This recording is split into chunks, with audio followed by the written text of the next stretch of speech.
Hello world, it's me, MRG, and welcome to a new game called Reaching for Petals. Now, Reaching for Petals is a poetic adventure about love, loss, and ambition. You will travel to the peak of every reaching mountain to uncover the true nature of your mysterious and seemingly unguided journey. I decided to check this game out because of its impressive graphics and it being a story-rich game. Now, join me on this adventure.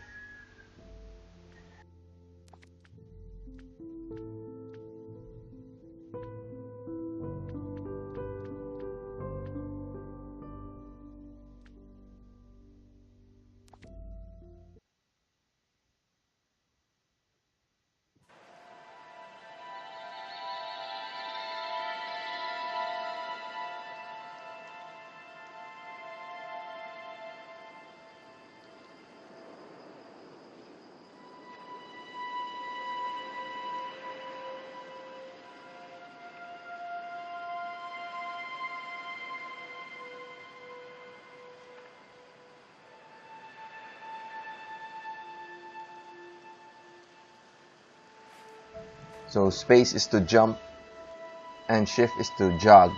These woods are an example of what can be accomplished without man's interference. This forest, away from any town or communal society, is as untouched by man as any mass of green can be. It would be easy to mistake an area like this as a place of solitude and silence. That is not the truth.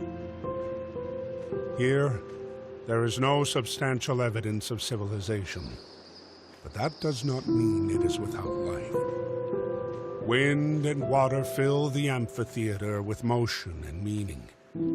Endless chatter of woodland beings permeates within this arborous cathedral. These are not idle conversations. It is an opera, a symphony, a concerto of unification, perfectly executed by design. There is no explanation for how these beings coexist. There is no reason to know why. Within these trees, among these streams, life is, and that is good enough.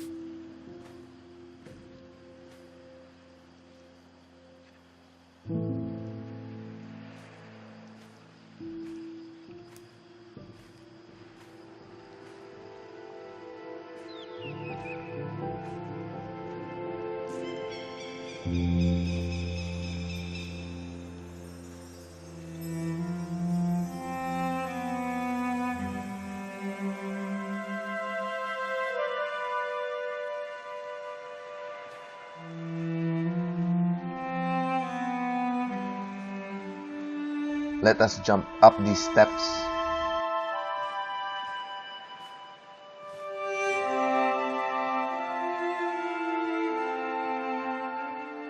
Nature is not entirely benevolent, and yet this does not take away from its beauty.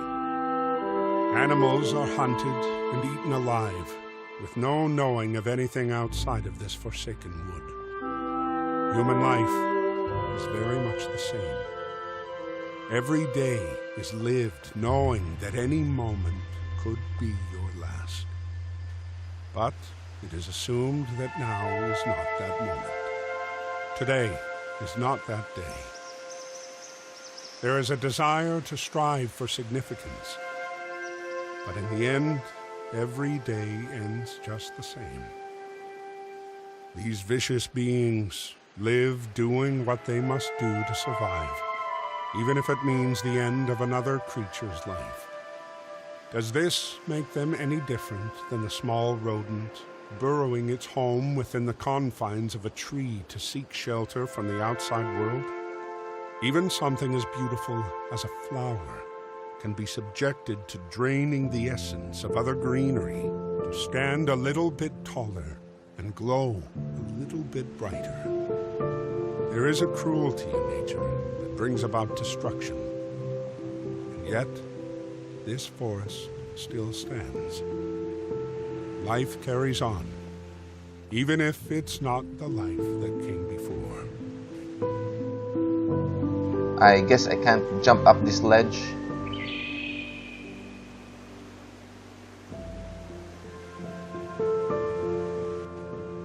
Nor can I go down that ledge.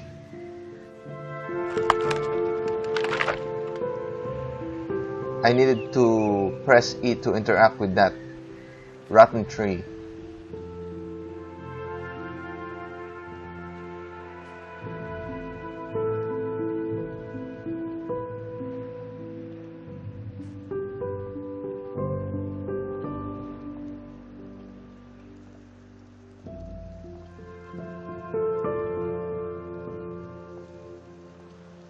The view is so amazing. I do enjoy going on hiking trips, so I am loving this. The scenery is so breathtaking.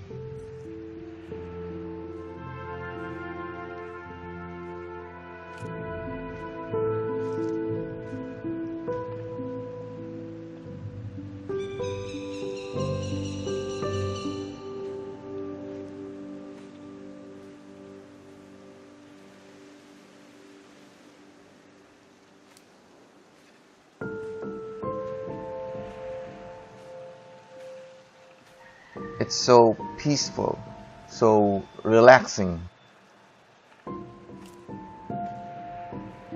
At the heart of the forest lies a massive, ever-reaching oak, as large as a hill upon a mountain, standing alone and apart from the rest of the forest, encircled by still water.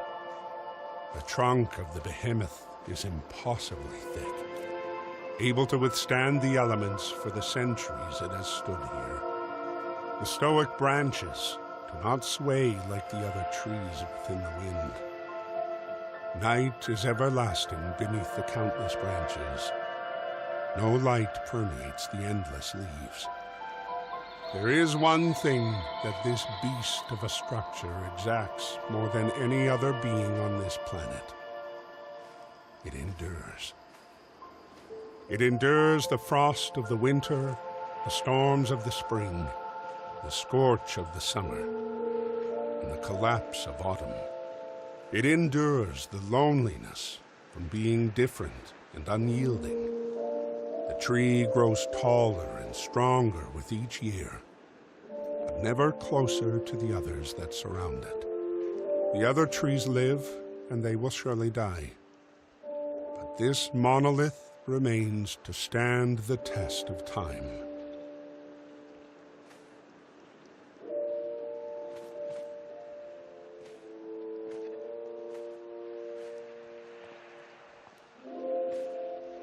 I think I need to step on this tree like a seesaw.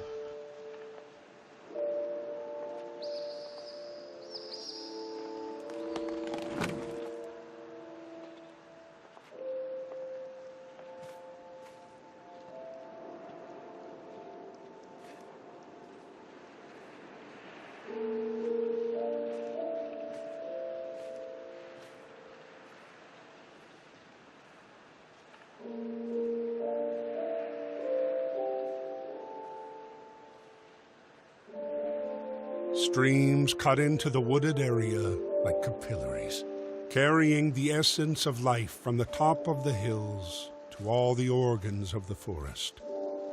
The streams swiftly scour the mountainside to ensure the continuation of this Eden, ceaselessly palpitating the blood of the earth. Unlike a standard circulatory system, the cycle of this network of vitality does not return to its source. It only travels downward into the endless expanse of the sea, to nevertheless return as droplets in the rain. Following the streams is a sure way to reach the colossal peak, if one were not to worry about the definitiveness of gravity. There is only one way to reach that height so directly, and it requires wings.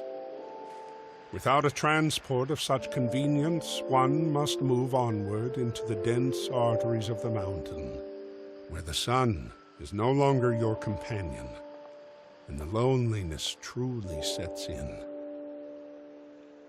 The dark takes over. and there is nowhere else but forward. There is no more going back.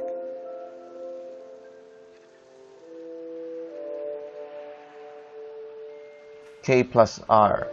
I'm guessing it's the names of the main characters in this story.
A glowing flower.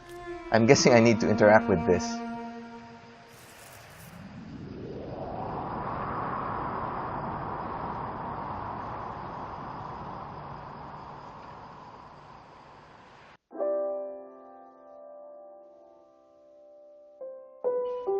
And that's all the time we have for this episode. If you like to see more of this game, let me know in the comments below. See you in the next video. See ya!